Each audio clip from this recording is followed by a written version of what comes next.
우리는 믿음으로 구원받는 걸로 알고 있다가 야고보서를 읽으면 행위로 구원받은 것인가라는 의문의 꼬리가 붙게 됩니다. 오늘은 구원에 있어서 믿음과 행위가 어떤 관계가 있는지 알아보기로 합니다. 사도행전 13장 39절 모세의 율법으로 너희가 의롭다 하심을 얻지 못하던 모든 일에도 이 사람을 힘입어 믿는 자마다 의롭다 하심을 얻는 이것이라. 로마서 3장 28절 그러므로 사람이 의롭다 하심을 얻는 것은 율법의 행위에 있지 않고 믿음으로 되는 줄 우리가 인정하노라. 이것은 바울이 칭의가 믿음에 의한 것임을 분명히 보여주고 있습니다. 로마서 4장 2절에서 4절 만일 아브라함이 행위로서 의롭다 하심을 얻었으면 자랑할 것이 있으려니와 하나님 앞에서는 없느니라. 성경이 무엇을 말하느냐? 아브라함이 하나님을 믿음에 이것이 저에게 의로 여기신 바 되었느니라. 로마서 4장 9절에서 10절 그런즉 이 행복이 할례자에게뇨 혹 무할례자에게뇨 대저 우리가 말하기를 아브라함에게는 믿음으로 의로 여기셨다 하노라. 유대인들은 할례를 가장 중요한 행위로 보고 있지만 아브라함은 할례 받기 전에 이미 믿음으로 인해서 칭의를 얻었다고 말합니다. 로마서 4장 11절 저가 할례의 표를 받은 것은 무할례 시에 믿음으로 된 의를 인친 것이니 이는 무할례자로서 믿는 모든 자의 조상이 되어 저희로 의로 여기심을 얻게 하려 하심이라. 할례는 마치 하나님이 하나의 도장을 찍은 것과 같아서 믿음으로 인해 의롭게 되는 것은 다시는 바꿀 수 없는 것입니다. 하나님의 아브라함으로 하여금 할례를 받게 한 것은 결코 이것으로 인해서 그를 의롭다고 칭하려고 하는 것이 아니라 그의 몸에 하나의 곧 도장을 새겨서 믿음으로 인한 칭의의 사실이 변할 수 없게 하려는 것입니다. 이후에 설령 아브라함이 이삭을 바치지 않았을지라도 아브라함은 여전히 믿음으로 말미암아 의롭다함을 받은 자입니다. 그러므로 우리가 안심할 수 있는 것은 믿음으로 인하여 의롭다함을 받은 것이 칭의를 확고하게 한다는 것입니다. 로마서 4장 12절 또한 할례자의 조상이 되었나니 곧 할례 받을 자에게뿐 아니라 우리 조상 아브라함의 무할례 시에 가졌던 믿음의 자취를 좇는 자에게도니라. 이것은 우리로 하여금 할례 받는 것 또한 믿음이 있어야 함을 보여줍니다.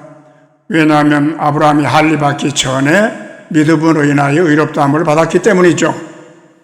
로마서는 우리에게 한 사람 죄인이 율법을 행함으로 인하여 의롭다함을 받을 수 없음을 증명해 주고 있습니다.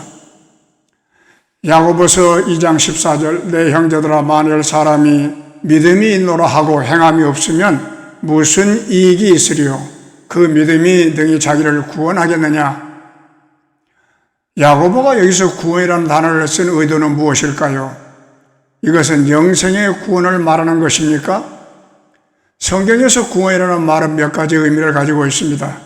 예를 들면 빌립보 1장 19절에서 내 구원에 이르게 한다는 것이나 또는 고린도후서 1장 10절에서 그가 이같이 큰 사망에서 우리를 건지셨다, 구원하셨다. 이것은 당연히 믿는 이들의 영생의 구원을 말하는 것이 아니고 바울이 감옥에서 나오고 환난으로부터 구원받는다는 것을 의미합니다.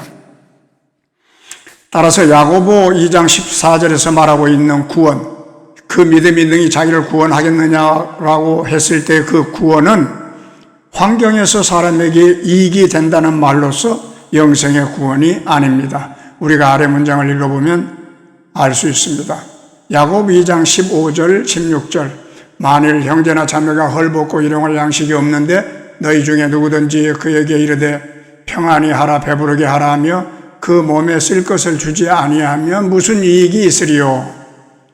여기에서 결코 장래에 천국 가는 문제를 말하는 것이 아니라 영생의 문제가 아니라 오늘날 육체가 배부르고 따뜻함을 얻게 하는 문제를 말하고 있습니다. 야고보가 말하고자 한 것은 당신이 말로만 믿음을 가졌다 하고 당신의 형제 자매의 어려움을 도와주지 않으면 그것은 적절하지 않다는 것을 표명한 것입니다. 야고보서 2장 17절은 이와 같이 행함이 없는 믿음은 그 자체가 죽은 것이다. 이것은 야고보가 내리는 판단입니다. 야고보가 말하고자 하는 것은 너희들은 그들이 배부르고 따뜻하게 되기를 믿으면서 그들의 필요를 공급하지 않으면 이러한 행위가 없는 믿음은 죽은 믿음이라는 것이죠. 살아있는 믿음은 마음속에서 자애로운 하나님이 그들로 하여금 따뜻하게 하고 배부르게 먹게 할 것이라고 믿을 뿐만 아니라 동시에 이 믿음은 우리로 하여금 몸에 필요한 것을 그들에게 실제로 공급하게 합니다. 야고보서 2장 18절 혹이 가로되 너는 믿음이 있고 나는 행함이 있으니 행함이 없는 내 믿음을 내게 보이라. 나는 행함으로 내 믿음을 내게 보이리라. 당신이 당신에게 믿음이 있다고 말한다면 당신의 믿음은 어디에서 나타나는 것인가? 당신은 당신에게 믿음이 있다고 말하는데 그렇다면 무엇으로 당신에게 믿음이 있는 것을 우리에게 보여줄 수 있는가? 형제 자매들의 필요를 공급함으로 말미암아 나의 믿음을 나타내주고 보여줄 수 있습니다. 나의 믿음의 행위는 나의 믿음에 근거한 것입니다. 나의 행위는 나의 믿음의 표현입니다. 나는 나의 행위로 말미암아 나의 믿음을 당신에게 보여주는 것입니다.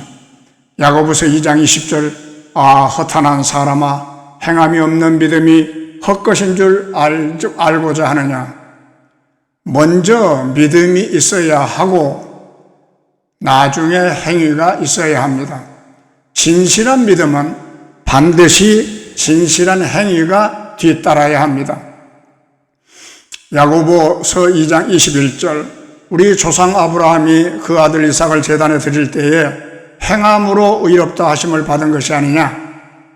야고보가 여기서 한 말의 의미는 아브라함이 믿음으로 인해 의롭다 함을 받은 것은 의심할 바 아니지만 그는 또한 행위로도 의롭다 함을 받았다는 것입니다.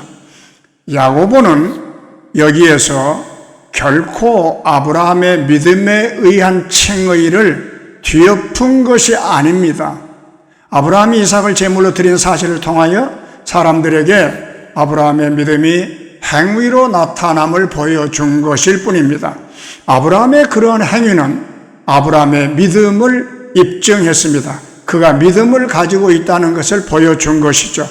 아브라함은 믿음에 의한 칭의를 받았을 뿐만 아니라 행위에 있어서도 칭의를 받았습니다.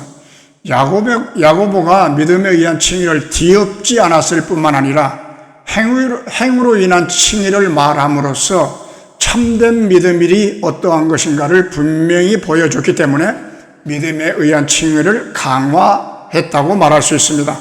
아브라함이 아들 이삭을 제단에 드린 이러한 행위는 아브라함으로 하여금 의롭다는 칭함을 받게 하였습니다. 그러나 이것은 어떠한 행위입니까? 이것은 믿음의 행위입니다. 믿음이 없는 행위가 아니라 믿음의 행위입니다. 야고보 2장 22절 내가 보거니와 믿음이 그의 행함과 함께하고 행함으로 믿음이 온전케 되었느니라. 믿음과 행위가 병행하며 믿음이 행위와 함께 일한다고 할 수 있습니다. 아브라함의 행위는 아브라함의 믿음으로부터 나온 것입니다. 뿐만 아니라 믿음은 행위로 말미암아 완전케 됩니다. 시험을 거치지 않는 믿음은 신뢰할 수 없습니다. 아브라함이 이삭을 드린 것은 그의 믿음을 입증하고 온전케 했습니다. 야고보는 사람의 칭의는 믿음에 있는 의한 것이 아니라 행위에 의한 것이라고 말한 것이 아니고 사람의 칭의는 단지 믿음에 의한 것만이 아니고 행위에도 의한 것이라고 말하고 있음을 주의해야 합니다. 야고보가 말한 의미는 믿음으로 인한 칭의가 있은 후 반드시 행위로 인한 칭의로 증명해야만 그 믿음이 완전한 것이라는 의미입니다. 바울과 야고보는 실제로 같은 것을 말한 것이며 서로 모순되지 않습니다. 믿음과 행위는 모순되지 않습니다. 영생의 구원은 행위가 아닌 믿음으로 받습니다. 구원받는 그 믿음은 믿음의 행위를 낳습니다. 행위가 나타날 때 그 믿음은 거짓이 없는 믿음임을 입증합니다. 왜냐하면 그 행위는 믿음에서 나온 행위이기 때문입니다. 믿음과 행위는 병행하며 믿음이 행위와 함께 일합니다. 행위로 믿음을 뒤엎는 게 아닙니다. 행위는 믿음을 입증할 뿐입니다. 감사합니다.